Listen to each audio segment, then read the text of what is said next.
लेकिन हमें किसी भी सूरत में फोटोग्राफी कहाँ से आई है उसकी हिस्ट्री को भूलना नहीं चाहिए कभी भी। जिस किसी भी प्रोफेशनल ने अपनी हिस्ट्री भूली है, चाहे वो लॉयर हों, चाहे वो इंजीनियर्स हों, शायद वो लोग अच्छा नहीं कर पाए जीवन में। तो मैं आपको थोड़ा सा, क्योंकि वर्ल्ड फोटोग्राफी डे मना रहे हैं तो पता तो होना चाहिए ना क्यों मनाया जाता है। तो ये भ्रांतियां हैं, लोग सुबह से मुझे मैसेज पे मैसेज लिख रहे हैं कि ये भ्रांति है कि आज के दिन वर्ल्ड फोटोग्राफी डे इसलिए मनाया जाता है क्योंकि फोटोग्राफी इन्वेंट हुई थी। ऐसा है क्या? ऐसा बिल्कुल भी नहीं है। आज के दिन फोटोग्राफी इन्वेंट नहीं हुई थी। फोटोग्राफी इन्वेंट 1930 के आसपास एक व्यक्ति थे जिन्होंने, न्यूपोर निप्से, जिन्होंने पहली इमेज, एक बार लगभग समझ लीजिए बाइटुमेन अगर कहें तो तारकोल, उससे वो इमेज बना ली थी। 8 घंटे का एक्सपोजर दिया था अपनी खिड़की के बाहर। वो बिल्डिंग पहचान ली गई है, वो बांध जो उन्होंने तस्वीर ली थी वो जगह पहचान ली गई है कि कहाँ से की थी। तो जो कोई फ्रांस जाए जरूर वहाँ पे एक बार घूम के आए, बड़ा पॉपुलर स्पॉट है वो। दूसरा, जब उस प्रोसेस की प्रॉब्लम ये थी कि उसको रेप्लिकेट बार बार करना बड़ा मुश्किल था, तो एक सज्जन थे ल्यूई डिगेयर जो एक्चुअली फोटोग्राफी के इन्वेंटर हैं, और उन्होंने जो प्रोसेस शुरू किया वो सिल्वर प्लेट जो होती, चांदी की प्लेट, उसको पॉलिश किया जाता है बिल्कुल ऐसा जैसा मिरर कर देते हैं, बहुत जोर से पॉलिश किया जाता है। और जब वो पॉलिश हो जाती है उसको एक किस्म का धुआं लगाया जाता है केमिकल का, और वो लगभग कितने ASA की तैयार होती है? 1 ASA से भी कम। तो बहुत, क्योंकि इतना लंबा एक्सपोजर होता है तो डिगेयर बहुत दिन तक लगे रहे उसमें कि तस्वीर पहले लानी है, अभी तो उसको फिक्स करना बाकी है कि वो कैसे धूप में आएगी, कैसे लोग देखेंगे, अभी तो तस्वीर ही नहीं आ रही। तो अपनी खिड़की के बाहर वो रोज कैमरा लगाते थे और एक्सपेरिमेंट करते रहते थे। तो एक दिन उन्होंने क्या किया कि उन्होंने कहा शायद लंबा एक्सपोजर देते हैं, और ये बड़ा इंटरेस्टिंग फैक्ट है सुनने वाला। अब जब कहानियां ये किसी आप आगे किसी लोगों को सुनाएंगे तो मजा आएगा। उन्होंने प्लेट को एक्सपोज किया, उसके लिए धूप चाहिए थी, अचानक बादल आ गए। क्या डिवाइन इंटरवेंशन, मतलब जैसे भगवान चाह रहा हो कि फोटोग्राफी की इन्वेंशन होनी चाहिए। अचानक बादल आ गए, बादल आते ही वो एक्सपोजर गड़बड़ा गया और वो नहीं कैलकुलेट कर सकते। तो उन्होंने कहा अरे आज नहीं होगा, तो बादल आ गए, और उन्होंने वो प्लेट कैमरे में से निकाली, क्योंकि इतनी स्लो प्लेट होती थी, यहाँ भी अगर आप घुमाएंगे तो वो एक्सपोज नहीं होगी, और उन्होंने वो एलमेरा में रख दी अपनी।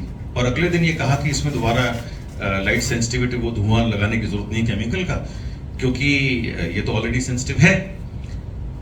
तो अगले दिन सुबह जब उन्होंने अलमारी खोली तो उसके अंदर हल्की सी धुंधली सी इमेज आई हुई थी। उन्हें कल तो ये थी नहीं, आज कैसे आ गई?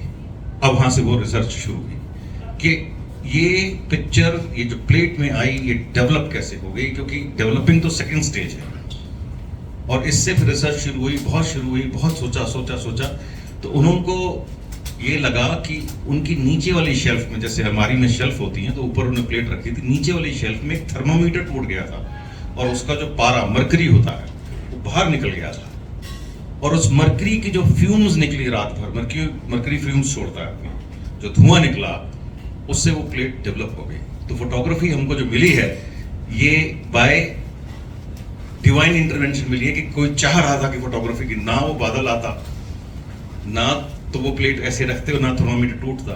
तो कहते हैं बाय मिस्टेक, गलती से, जैसे कुछ कोई गलती हुई हो और फोटोग्राफी हमें ऐसे मिली।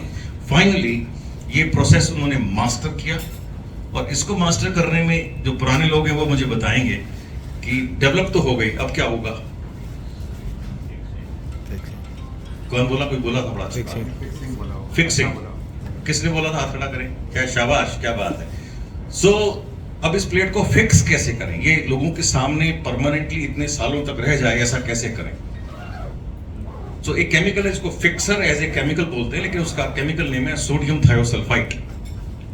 तो एक सज्जन थे सर जॉन हर्शल, और आज इस नाम को आप अच्छे से याद कर लीजिए, जाके इंटरनेट पे देखिएगा जरूर उस शख्स को जिसने ये केमिकल बताया डिगेयर को कि आप सोडियम थायोसल्फाइड यूज कीजिए, उससे आपकी इमेज फिक्स हो जाएगी। और उन्होंने एक्सपेरिमेंट किया और ऐसा ही हुआ। सर जॉन हर्शल का एक और बड़ा कमाल काम है जो फिर दोबारा से आप जाके जरूर देखिएगा। ये जो नाम है फोटोग्राफी, ये उन्हीं का दिया हुआ है। और ये अनाउंसमेंट जो मैं करने जा रहा हूं, जब डिगैर ने अपनी फोटोग्राफी की इन्वेंशन कर ली 1 साल पहले, 1840 में हुई, तो उससे 39 में हो गई, और उन्होंने वो पेटेंट बना लिया, क्योंकि उस जमाने में पेटेंट बड़े होते थे, कोई आपकी टेक्नोलॉजी चुरा न ले।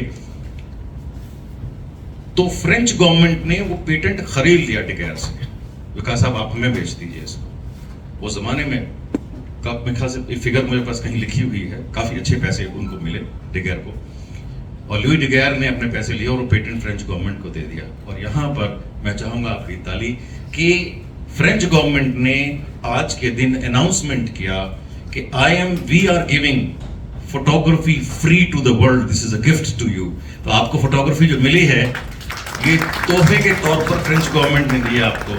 तो इसलिए मैं दिल से हर फ्रांसीसी को बहुत प्रेम करता हूँ। नहीं तो आप सोच के देखिए, आज के कमर्शियल वर्ल्ड में या उस समय भी अगर फ्रेंच गवर्नमेंट ने कहा होता कि मैं 0.1 पैसा लूंगा फोटोग्राफी के कॉपीराइट का, तो आप लोग आजकल कॉपीराइट भी दे रहे होते और अरबों रुपए वो कमा रहे होते बैठे हुए।